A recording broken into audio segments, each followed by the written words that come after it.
A senator was asked a question last week, so listen to the answer he gave. I'm going to go ahead and read it for you. We remain committed to a comprehensive strategy that prioritizes the safety and well-being of all Americans. Did you catch what he actually said? Because that was nothing. He said absolutely nothing. See, that kind of language isn't an accident. It's actually a technique.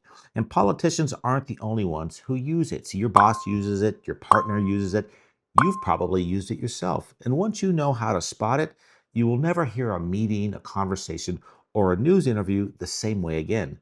Because the confusion you just felt, that's not a side effect, my friend. It's the product.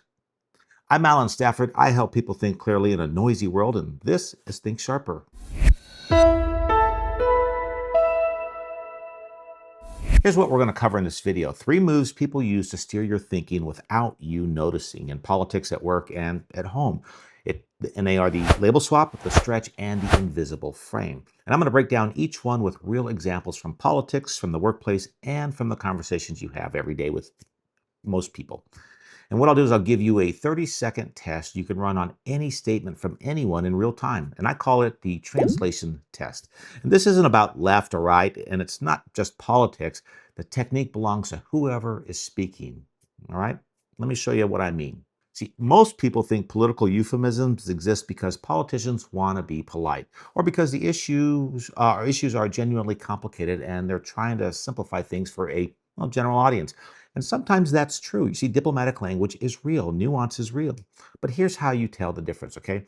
Ask yourself something. When a politician's answer gets vaguer, do you walk away understanding the issue better, or do you walk away more confused than when you first started listening? See, you already know the answer. Vague language doesn't clarify, it just clouds your thinking. Now, sometimes that's intentional and sometimes it isn't. See, a negotiator who can't tip their hand, a diplomat trying to keep a conversation alive, or a leader buying time on a genuinely complicated call. I mean, that's real. There are situations where being precise too soon does actual damage. But here's the difference. In those situations, the vagueness protects a process. The situation gets clearer eventually because the language was a temporary shield, not a permanent one. What we're talking about today, well, it's different. This is language designed to make sure the situation never gets clearer, not because the speaker is being careful, but because clarity could cost them something, whatever that something is. See, here's a documented example. In 2003, the phrase estate tax was retired in public communications and replaced with the phrase death tax. Same policy, and not one word of legislation changed, but polling on that policy shifted by more than 20 points, depending solely on which phrase was used to describe it. So that's not simplification, that's substitution for effect. See, the reverse works just as well. The phrase enhanced interrogation replaced a term that carried legal and moral weight. The softer phrase cleared the way for public acceptance of something the harder phrase would have made much more difficult to justify. I put those 2 examples side by side intentionally. Different sides of the political spectrum, same technique. Because your job as a thinker isn't to pick a side, it's to spot the move. And once you can name the move, you can catch it anywhere. There are 3 distinct moves and each one works differently. So what we're going to do is go through each one at a time. And I know this because I spent 30 years using the same mechanics. See, when I was a VP of marketing for an electric commercial vehicle startup company, we were trying to get fleet managers to switch from diesel-powered engines to electric engines. We stopped saying lower emissions and started saying eliminate exhaust. It's the same product, same benefit, but lower emissions, well, that sounds like a spec sheet. And eliminate exhaust makes you picture the driver who doesn't have to breathe in exhaust anymore. See, one word swap changed which part of the brain made the decision. And politicians, well, they know that too. All right, so the first move is the label swap. Here's what most people assume when a term gets changed. They assume the rename happened because the old term was inaccurate or outdated or had drifted in meaning over time. Sometimes that's true. Language does evolve. But when a rename happens quickly in a political context around a contested policy, it almost never is the case. See, here's what a label swap actually does. It takes a term that carries emotional or moral weight and replaces it with one that doesn't. The reality doesn't change, but the emotional charge, that changes. And the moment that charge drops, so does the scrutiny. So you stop asking questions you would have asked maybe a minute ago. Not because the question went away, but because the language smoothed everything over. So the phrase collateral damage entered military communications as a replacement for civilian casualties. Look, same outcome, same people, but a dramatically different response. So here's what happens when you hear collateral damage. Nothing stops you. It sounds like, a cost of doing business. But when you hear civilians killed who weren't the target, something in you pauses. You sit with it differently. Same event, but the words determine whether you paused or just kept moving on with your day. See, that distance is the point right there. So here's the test. When you hear a term that feels softer than the situation warrants, run this. Translate it back into the most concrete, specific language you can. Then ask yourself, does anything change when I use the plain version? Collateral damage becomes civilians killed who were not the intended target. If that swap changes how you feel about something, the original term was doing emotional work, and that's not clarification, my friend. That's just management. And this doesn't just happen in politics. Your company announces it's right-sizing the team. Translate that back, they're firing people. But right-sizing makes it sound like a correction, not a loss. Or someone in your life says, I just need some space. What does that actually mean? I mean, I'm pulling away and I don't want to explain why. Same move, softer words, less resistance. And that's the label swap. It trades emotional weight for distance, and it works every time the distance goes unnoticed. And the second move is the stretch. See, most people assume that when a term is used constantly by everyone across every context, it must have a stable, agreed upon meaning. Repetition signals consensus. It actually doesn't. See, here's what the stretch does. It takes a word with a clear original meaning and expands it until it covers almost anything.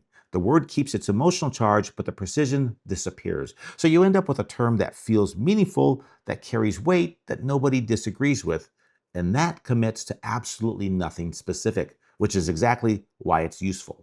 So take the phrase national security. It has a core meaning, protecting a nation's people and sovereignty from external threats. Clear, specific, bounded. Over several decades, that phrase has been used to justify military operations, domestic surveillance programs, trade restrictions, immigration policy, and public health measures. But nobody stopped to update what the phrase actually covers. See, the emotional weight of the original stayed. The boundaries around it, well, they disappeared. And here's where it gets interesting. You see, the same pattern runs in the opposite direction. Words like equity, freedom, safety, and rights have all been stretched so far in so many directions that two people using the exact same word in the same conversation are frequently having completely different discussions. Neither one realizes it. See, the word isn't connecting them, it's actually insulating them from each other. So here's the test. When you hear a high frequency value word in a political statement, apply this. Replace the abstract term with the specific action or outcome being described. What exactly will happen to whom, by when, measured how? So if you can't make that substitution without the meaning collapsing entirely, the word is doing work that a precise term would expose. You hear this at work constantly. Your company says it values transparency. Run the test. Transparency about what? Salaries, layoff plans, who got promoted and why? What specific information will be shared with whom, by when? If you can't answer that, the word isn't a commitment, it's a feeling they want you to have. Same thing at home. A friend says, I just want everyone to be happy. In the middle of a disagreement, that sounds reasonable, right? But run it. Happy how? What specifically would need to change? Who decides what happy looks like? The word sounds like a solution, my friend, but it's actually a way to end the conversation without solving anything. See, the label swap hides the stakes, and the stretch hides the specifics. But the third move is the most sophisticated of the three because it doesn't swap the term or stretch it. It buries the decision inside the language itself. So by the time you've processed the sentence, the choice has already been made for you. So the third move is the invisible frame. So here's a mistake most people make. When they hear a statement, they evaluate the claim that was made. They don't evaluate the claim that was assumed. And that's where most of the real work gets done, okay? Here's what the invisible frame does. It embeds an assumption into the structure of a statement so completely that engaging with the statement at all requires accepting the assumption. See, the argument sits in the foreground. You can see it. You can agree or disagree with it. The frame sits in the background. You never examine it because you never noticed it was there. And by the time you've processed the sentence, you've already accepted something you never consciously agreed to. So let's take the immigration debate. Both sides use framing that embeds assumptions. The phrase border security crisis does three things before you've even formed a response. It assumes the current situation qualifies as a crisis, whether it does or doesn't.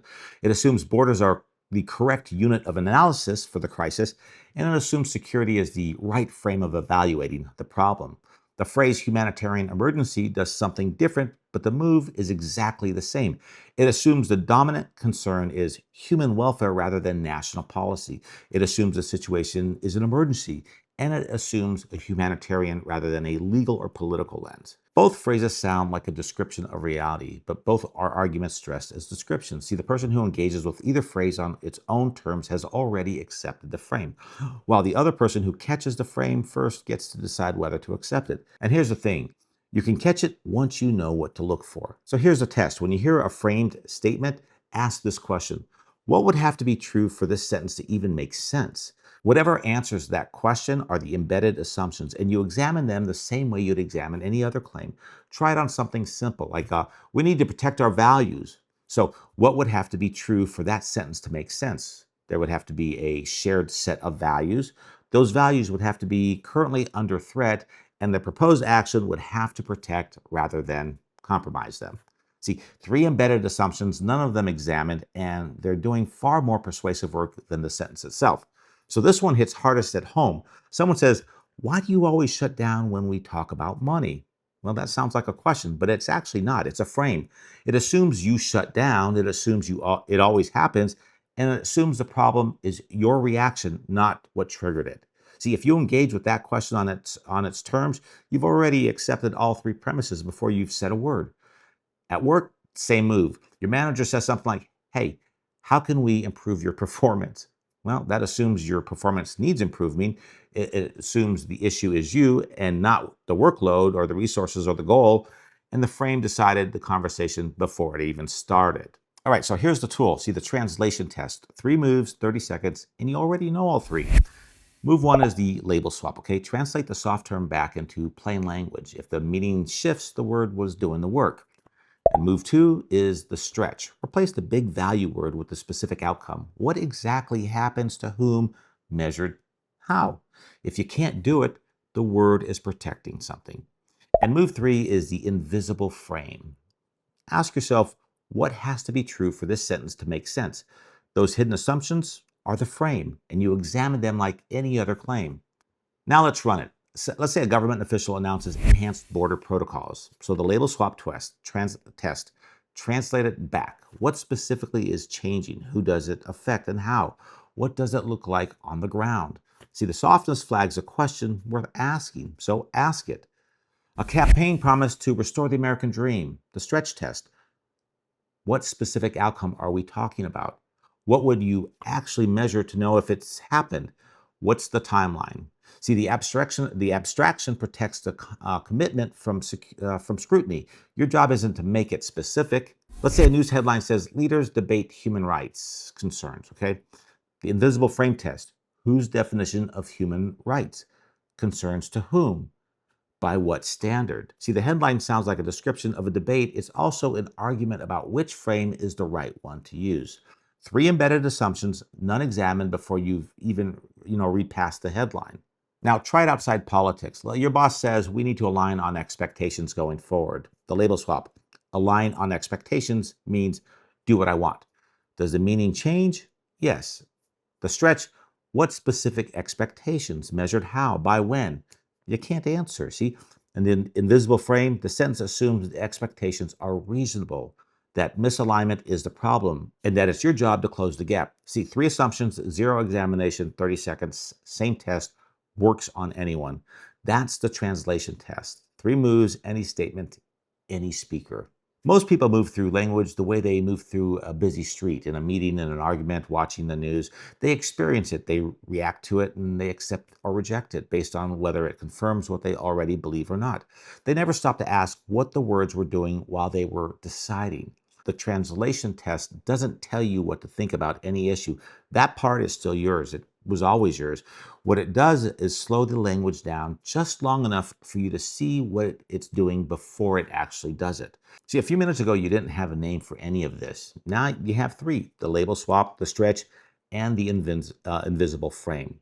And a name is where the power starts because you can't catch what you can't identify. So you're not becoming more cynical, you're becoming harder to steer. And there's a difference there. If this clicked for you, do me a favor and share it with someone who needs to hear it. And if you want more tools like this, subscribe, because this is what we do here. Listen, I want to thank you for watching. Think sharper, and I'll see you in the next one.